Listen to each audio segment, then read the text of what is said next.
Part 3 ભારતમાં રાષ્ટ્રવાદમાં લખનૌ કરાર 1916।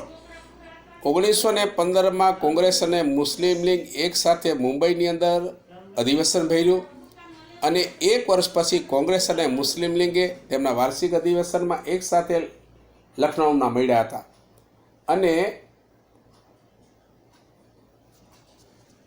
કોંગ્રેસ અને મુસ્લિમ લીગના નેતાઓએ 1916માં લખનૌ મુકામે સમજૂતી કરી અને કરાર કર્યો હતો એને આપણે લખનૌ કરાર તરીકે ઓળખી શકીએ છીએ।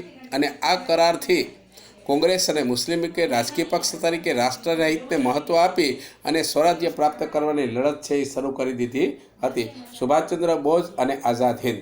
સુભાષચંદ્ર બોઝનો જન્મ 23 જાન્યુઆરી 1897 રોજ ઓરિસ્સાના કટક શહેરમાં થયો હતો। માતાનું નામ પ્રભાવતી, પિતાનું નામ જાનકીનાથ બોઝ હતું। બાળપણથી તેઓ તીવ્ર બુદ્ધિશાળી હતા અને 1920માં લંડનની અંદર ICSની પરીક્ષા પાસ કરી ચોથા નંબરે ભારતમાં આવ્યા અને હિન્દી રાષ્ટ્રીય મહાસભા કોંગ્રેસમાં જોડાઈ ગયા। સ્વતંત્ર ચળવળની અંદર તેમણે સારો એવો ભાગ લીધો અને 11 વાર રાજકીય કેદી તરીકે પકડાઈને જેલની અંદર ગયેલા હતા અને 1938ની અંદર હરિપરા કોંગ્રેસના અધિવેશનમાં સુભાષચંદ્ર બોઝ કોંગ્રેસના પ્રમુખ બન્યા। ત્યાર પછી 1939ની અંદર ત્રિપુરામાં મળેલ કોંગ્રેસના અધિવેશનના બીજી વાર પ્રમુખ પણ બન્યા હતા, પણ ગાંધી અને સુભાષ વચ્ચે મતભેદ થતા સુભાષે રાજીનામું આપી અને એમાંથી છૂટી ગયા હતા।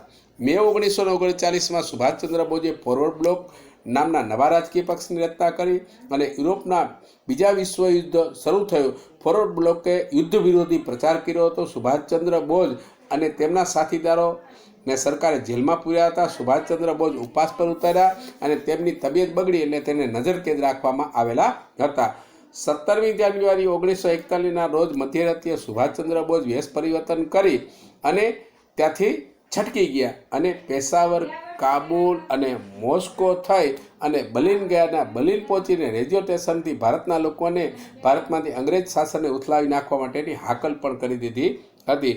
આઝાદ હિંદ ફૌજના સુકાનીની વાત હવે પછી આપણે કરવાના છીએ।